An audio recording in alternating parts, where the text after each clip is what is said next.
walk out.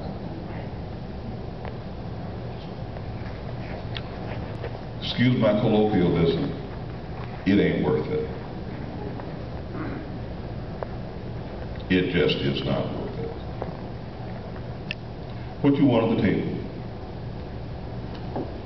is people that you can sit down with, cooperate with, interact with on an honest level, and the two entities can develop a strategy, a process by which you join your strengths, complement your weaknesses, and set out with clarity about what you want to achieve.